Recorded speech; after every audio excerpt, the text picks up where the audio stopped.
베드로전서 3장 13절에서 22절 말씀이야. 조이야, 우리가 예수님을 믿고 열심히 착한 일을 하는데도 가끔 사람들이 우리를 미워하거나 억울한 일이 생길 때가 있어. 그럴 때 베드로 할아버지는 무서워하지도 말고 걱정하지도 마세요. 오히려 여러분은 복 있는 사람이에요. 라고 씩씩하게 위로해 주셨단다. 대신 우리가 꼭 준비해야 할 것이 있어. 친구들이 너는 왜 맨날 기뻐해? 왜 교회에 가? 하고 우리의 희망에 대해 물어볼 때 언제든지 멋지게 대답할 수 있도록 준비해 두는 거야. 단, 화를 내거나 잘난 척하는 게 아니라 아주 부드럽고 예의 바른 태도로 말이야. 이게 가능한 이유는 예수님이 우리에게 가장 멋진 본보기를 보여주셨기 때문이지.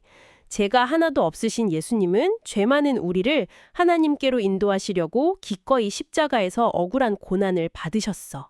베드로 할아버지는 아주 옛날 노아 할아버지의 방주 이야기도 들려주셔 홍수 때 방주에 타서 물에서 구원받은 8명의 가족처럼 지금 우리에게 그 물은 바로 세례를 뜻한단다. 세례는 목욕탕에서 때를 미는 게 아니라 하나님, 예수님의 부활을 믿고 이제부터 깨끗한 양심으로 살게요 하고 약속하는 거야. 십자가에서 죽으시고 다시 살아나신 우리 예수님은 지금 하늘나라 최고 높은 자리에 앉아 계시고 세상의 모든 천사와 힘센 권세들이 다 예수님께 충성하고 순종하고 있단다. 와, 정말 마음이 따뜻해지면서도 굉장히 든든해지는 그런 이야기네요. 우리 아이들뿐만 아니라 어른들에게도 참 깊은 위로가 되는 것 같아요. 네, 맞습니다. 자, 한번 풀어보죠. 우리 어린이 여러분, 그리고 함께 하시는 부모님, 오늘 말씀의 깊은 곳으로 떠나는 탐험에 오신 걸 진심으로 환영합니다. 방금 아주 따뜻한 할아버지의 목소리로 들은 이 이야기 속에는요, 사실 우리가 세상을 살아가면서 그 매일같이 마주하는 아주 불편한 진실 하나가 숨어 있어요. 불편한 진실이요. 어떤 걸까요? 그러니까 우리가 막 착한 일을 하는데도 억울하게 혼나거나 미움을 받는 상황인 거죠. 한번 상상해 볼까요? 우리 친구들이 부모님을 막 기쁘게 해드리려고 혼자서 땀을 뻘뻘 흘리면서 거실 청소를 다 해놨어요. 너무 기특한데요. 그렇죠. 그런데 외출해서 돌아오신 부모님이 딱 보시고는 너 왜 이렇게 물건들을 다 어질러 놨어? 하고 오해를 하시고 오히려 막 혼을 내시는 거예요. 아, 세상에. 그거 진짜 너무 억울해서 눈물 나죠. 맞아요. 그럴 때 우리 마음속에서 어떤 일이 일어나나요? 정말 억울해서 눈물이 핑 돌고 당장이라도 막 소리를 지르면서 항변하고 싶어지잖아요. 그게 당연한 거거든요. 본능적으로 두려움이랑 분노가 막 솟구치죠. 네, 방어 본능이 탁 튀어나오는 거죠. 그런데 베드로 할아버지는 이런 억울한 상황 속에서도 두려워하지 말고 걱정하지도 마세요 라고 하신단 말이에요. 도대체 어떤 원리가 숨어 있길래 이 가장 억울한 순간에 두려워하지 말라고 하신 걸까요? 그게 그 두려움을 이겨낼 수 있는 아주 핵심적인 장치가 바로 우리 안에 심겨진 소망이라는 본질 때문이거든요. 이걸 이해하려면 베드로 사도가 이 편지를 썼던 그 시대적 배경을 한번 깊이 들여다볼 필요가 있어요. 아, 그 초대교회 성도들이 살았던 로마 시대 말씀이시죠? 네, 맞습니다. 당시 성도들이 겪었던 상황은 막 부모님께 청소하다 오해받는 그 정도 수준이 아니었어요.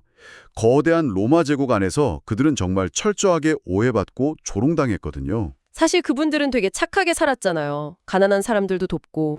위험하고 이상한 사람들로 낙인이 찍혀버린 거예요. 와, 억울해도 너무 억울하네요.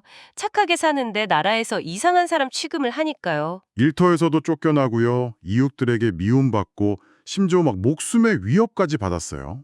그런데 이런 끔찍한 공포 속에서 베드로가 꺼내든 처방전이 참 놀랍습니다. 얼른 숨어라, 아니면 다 같이 칼을 들고 싸워라, 이런 게 아니었어요. 그럼 뭐라고 하셨죠? 오히려 여러분의 마음속에 있는 그 영원한 소망을 궁금해하는 사람들에게 대답할 준비를 하라는 거였죠. 핍박을 받고 공격을 당하는 상황에서 대답할 준비를 하라니 이게 굉장히 역설적이네요. 보통 누군가가 나를 오해하고 공격하면 우리는 막 상대를 똑같이 깎아내리거나 방어적인 태도로 확 쏘아붙이게 되잖아요. 네, 너희들이 몰라서 그래 하고 무시해버리는 게 사실 제일 쉬운 본능이죠. 맞아요. 그런데 베드로 사도는 그렇게 하지 말고 대답할 준비를 하라고 하셨군요. 네, 그래서 베드로가 여기서 선택한 단어가 아주 기가 막힙니다. 성경의 원래 언어인 헬라어로 이 대답을 가리켜서 아폴로기아라고 부르거든요. 아폴로기아요? 약간 익숙한 듯 하면서도 낯선 단어네요. 이게 당시 일상적인 대화에서 그냥 가볍게 쓰는 말이 아니었어요. 아주 무겁고 공식적인 법정 용어였습니다. 아하, 법정 용어요? 재판할 때 쓰는 말이군요. 네, 재판이 열리는 엄숙한 법정에서 피고인이 판사님 앞에 서서 자기가 왜 그런 행동을 했는지 논리적이고 명확하게 그리고 아주 차근차근 설명하는 변론을 뜻하는 단어예요. 와, 법정에서 논리적이고 부드럽게 설명한다는 뜻이라니 이거 정말 놀랍네요. 법정이라는 공간을 딱 생각해 보니까 이해가 확 가요. 아무리 자기가 억울하다고 해도 법정에서 판사님을 향해 삿대질을 하고 막 소리를 고래고래 지르는 변호사는 없잖아요. 절대 없죠. 그러면 오히려 재판에서 지게 되니까요. 그렇죠. 훌륭한 변호사는 흥분하지 않죠. 자신이 가진 증거가 확실하고 이 진실이 자기 편이라는 걸 너무 잘 알기 때문에 오히려 목소리를 쫙 낮추고 아주 차분하고 예의 바르게 팩트를 짚어가잖아요. 맞습니다. 아폴로기아라는 건 결국 주먹을 꽉 쥐고 핏대를 세우면서 감정적으로 말싸움하는 게 아니라는 거죠. 내 안에 있는 진리, 즉 소망이 너무나 확실하기 때문에 보여줄 수 있는 아주 우아하고 논리적인 변론인 셈입니다. 우아한 변론이라. 와, 변호사가 증거를 믿고 차분하듯이 우리도 우리 안의 소망을 믿고 차분할 수 있다는 비유 너무 좋습니다. 그런데 여기서 정말 중요한 포인트가 하나 있어요. 베드로가 딱 덧붙인 필수 조건이 있는데요. 이 아폴로기아를 하되 반드시 온유함과 두려움으로 하라고 했어요. 이 두려움이라는 건 예의 바른 태도를 말하거든요. 온유함과 예의 바른 태도요? 네. 만약에 우리가 아무리 옳은 진리를 가지고 있다고 해도 막 상대를 깔아뭉개거나 내가 너보다 잘 알아 하면서 잘난 척하는 태도로 가르치려 든다면 그건 진정한 아폴로기아가 아니라는 거죠. 아, 왜냐하면 우리가 전하려는 그 진리의 본질 자체가 바로 사랑이니까요. 정확합니다. 그 부분을 생각해보면 결국 이 아폴로기아라는 것은 무슨 논리학원 다녀서 단순한 스피치 기술을 연마하라는 뜻이 아니라는 걸 깨닫게 되네요. 말을 잘하는 훈련이 아니라 내 마음의 성품이 다듬어지는 과정인 거군요. 맞아요. 태도의 문제인 거죠. 그런데요, 막상 현실에서 억울하게 공격받는 상황을 떠올려 보면요, 상대방을 깎아내리지 않고 예쁘게, 예의 바르게 대한다는 게 솔직히 우리 인간의 본성으로는 좀 불가능에 가깝지 않나요? 어떻게 막 이런 태도가 가능할 수 있는 걸까요? 불가능해 보이죠. 그런데 우리가 이 인간의 본성에 확 역행하는 반응을 보일 수 있는 유일한 근거가 있어요. 그 동력은 바로 예수님이 보여주신 십자가의 본보기에 있습니다. 예수님의 재판 과정을 한번 떠올려 보세요. 아, 빌라도의 법정에 서셨을 때요? 네. 온 우주를 창조하신 분이 자기가 만든 피조물들에게 막 거짓 고소를 당해서 재판을 받으셨어요. 조롱받고 얼굴에 침뱉음을 당하시고요. 죄가 단 하나도, 정말 티끌만큼도 없으신 분이 인류 역사상 가장 억울한 재판을 받으신 겁니다. 정말 듣기만 해도 가슴이 아프고 막 제가 다 억울해지네요. 그런데 놀랍게도 예수님은 자신을 변호하려고 하늘에서 천사들의 군대를 부르지도 않으셨고 자기를 때리는 자들을 향해서 막 저주를 퍼붓지도 않으셨어요. 가장 고통스러운 순간에도 침묵과 온유함으로 그리고 기꺼이 십자가를 지시는 사랑으로 반응하셨죠. 왜 그렇게까지 참으셨던 걸까요? 이유는 단 하나였습니다. 바로 죄 많은 우리를 하나님께로 인도하시기 위해서였죠. 아, 예수님의 그 침묵과 부드러움은 결코 힘이 없어서 꾹 참으신 게 아니었군요. 오히려 모든 걸 단숨에 파괴할 수 있는 무한한 능력을 가지고 계시면서도 그 힘을 철저하게 통제하고 사랑으로 승화시킨 그야말로 완벽한 아폴로기아였던 셈입니다. 맞습니다. 힘을 통제한 사랑, 그게 진짜 아폴로기아죠. 예수님이 먼저 그 엄청난 억울함을 완벽하게 참아내셨기 때문에 그분을 따르는 우리 역시 단순한 억울함을 막 넘어서서 승리할 수 있는 거거든요. 그렇군요. 그렇다면 여기서 한 단계 더 깊이 들어가 보고 싶어집니다. 머리로는 이 예수님의 본보기를 알겠어요. 아폴로기아가 법정에서의 차분한 변론처럼 우아해야 한다는 것도 알겠습니다.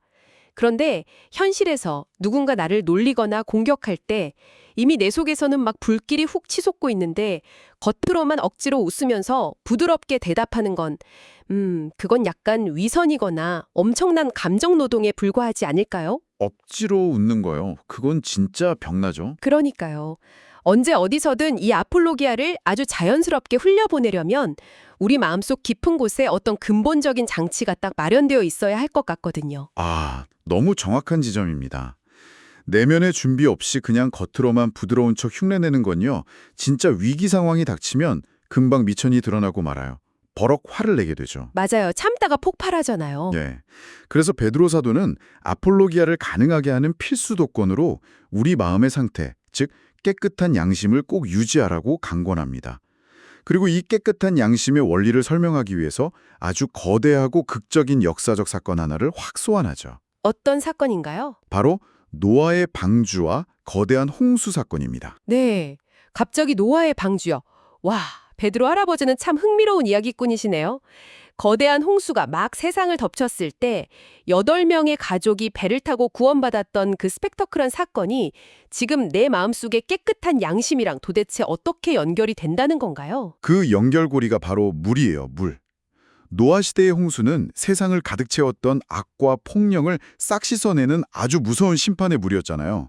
그런데 동시에 방주 안에 있던 노아의 가족을 새로운 세상으로 탁 건져 올리는 구원의 물이기도 했어요. 아, 심판이면서 동시에 구원이군요. 네, 베드로는 이 이중적인 의미를 가진 홍수의 물이 오늘날 우리가 믿음의 공동체 안에서 받는 세례를 상징한다고 정확히 짚어줍니다. 아하, 세례요. 네, 그런데 여기서 베드로가 굉장히 중요한 단서를 하나 달아요. 세례는 단순히 육체의 더러움을 씻어내는 물리적인 목욕, 그러니까 샤워기 아래에서 비누칠해서 몸에 때를 벗겨내는 그런 행위가 아니라는 겁니다. 아, 그러니까 세례는 단순히 목사님이 우리 머리에 물을 얹어주시는 무슨 마법의 의식이나 형식적인 종교 통과 이래가 아니라는 뜻이군요. 몸의 더러움을 씻는 게 아니라면 세례의 진짜 목적은 우리의 보이지 않는 영혼의 더러움을 씻어내는 과정이겠네요? 맞습니다. 베드로는 세례의 본질을 가리켜서 하나님을 향한 깨끗한 양심의 간구라고 딱 정의를 내려요. 언어로는 이걸 쉬네이데시스라고 하는데요. 이 단어를 뜯어보면 아주 깊은 의미가 담겨 있습니다. 쉬네이데시스요?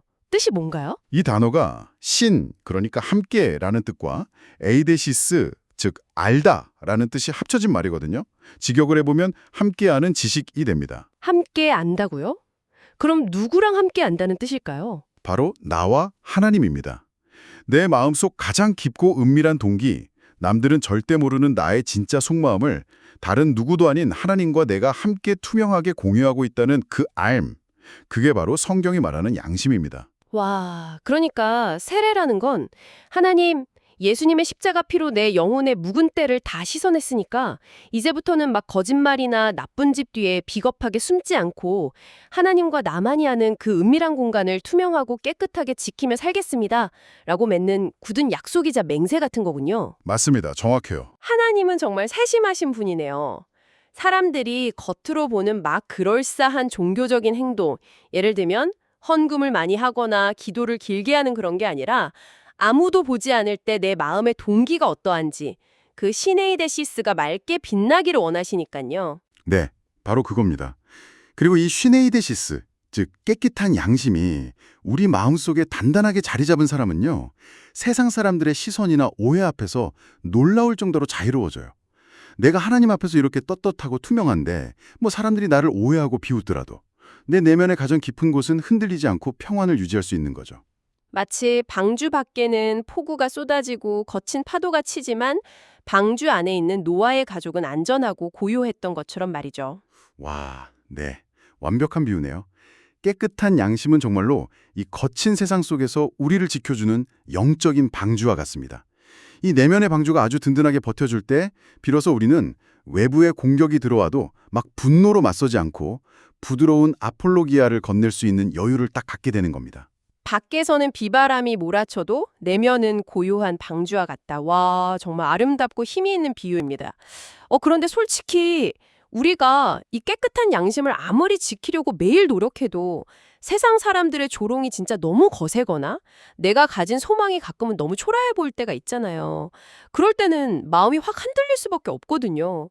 그럴 때 우리의 흔들리는 양심을 탁 붙잡아주는 좀 더 큰 우주적인 닷 같은 게 필요할 것 같은데요. 네, 맞아요. 우리의 의지력만으로는 한계가 있죠. 그래서 베드로 사도는 본문 마지막 그 22절에서 아주 장엄한 진리를 하나 선포하고 있습니다. 바로 십자가에서 죽으셨지만 무덤을 이기고 부활하신 우리 예수님이 지금 도대체 어디에 계신지를 묘사하거든요.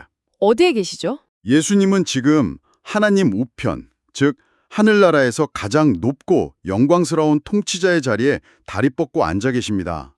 눈에 보이는 이 세상뿐만이 아니고요. 보이지 않는 영적 세계의 모든 천사들, 권세들, 그리고 어떤 강력한 힘을 가진 존재들도 다 그분 발 아래 엎드려서 완벽하게 순종하고 통치를 받고 있다는 뜻이에요. 온 우주의 최고 통치자가 바로 나를 위해 십자가를 지셨던 그 예수님이시라는 뜻이네요. 네, 바로 그 지점입니다. 우리가 세상에서 이렇게 맑은 양심을 지키면서 살아가려고 할 때 세상은 우리를 보고 막 시대에 뒤떨어졌다느니 답답한 바보라느니 손가락질을 할 수 있어요. 그래서 우리는 속으로 억울하고 위축될 수 있죠. 사실 바보 소리 들으면 많이 위축되잖아요. 그렇죠. 하지만 영적인 눈을 탁 들어서 거시적인 관점으로 보면 이야기가 완전히 달라집니다. 온 세상의 최고 대장이시자 심판자이신 예수님이 지금 하늘에서 나를 다 내려다보시면서 네가 맑은 양심으로 나를 증명하고 있구나.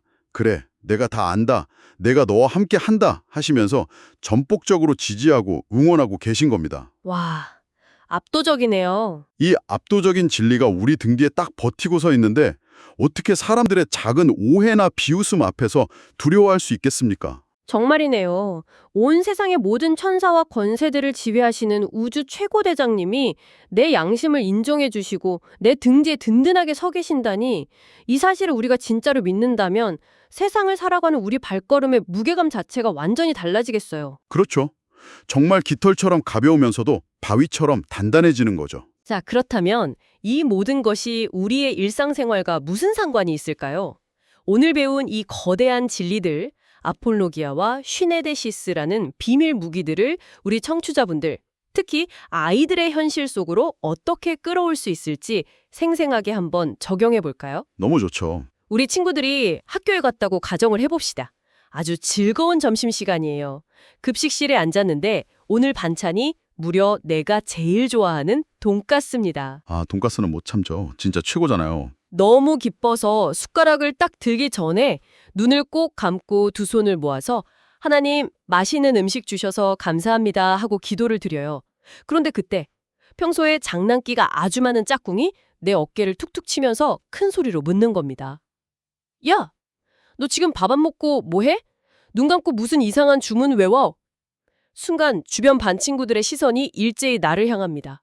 정막이 흐르고 내 얼굴은 화끈거리고 심장은 막 쿵쾅거립니다. 자, 이 짧지만 폭풍 같은 순간에 우리는 도대체 어떻게 반응해야 할까요? 10중 8구는 우리의 방어 기제가 먼저 탕착동할 겁니다. 너무 부끄럽고 당황스러운 나머지 얼굴이 빨개져서 막 아니야, 아무것도 아니야 하고 황급히 기도를 멈추고 밥을 허겁지겁 입에 쑤셔 넣으면서 숨어버릴 수 있죠. 네, 진짜 흔한 반응이죠. 아니면 반대로 가기도 하잖아요. 맞아요.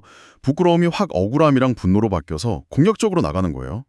너는 몰라도 돼. 넌 왜 남의 일에 참견이야. 밥이나 빨리 먹어 하면서 막 퉁명스럽게 쏘아붙이는 거죠.